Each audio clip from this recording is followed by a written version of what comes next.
ভাই রে ভাই, কি একটা কাণ্ড হইছে। মা বাইরে যাওয়ার আগে বলে গেছিল যে একটু ভাতটা দেখো। আমার তো একটুও মনে ছিল না। ভাত তো পুড়ে গেছেই, সেই সাথে পাতিলটাও পুড়ে গেছে। এখন যে আমি কি করি? এই ঘটনা তো মাকে কিছুতেই জানতে দেওয়া যাবে না, তাই সব ভাত উঠিয়ে পাতিলে একটু পানি গরম দিছি, যেন পোড়া পোড়া ভাবটা একটু কমে যায়। আর পোড়া ভাতগুলো একটা পলিতে তুলে ফেলছি। কিন্তু এগুলো যে আমি এখন কোথায় লুকিয়ে রাখি?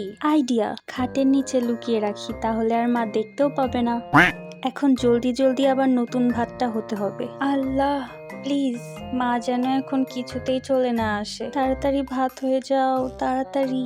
আমার কপালে যে আজকে কি লেখা আছে, প্লিজ আজকের মতো যেন আমি বেঁচে যাই, এমন ভুল আর কখনো হবে না। আল্লাহ রহম করো। ইয়েস, ফাইনালি ভাত হয়ে গেছে, আম্মু চলেও আসেনি। Mission successful. Now relax dear Sadia.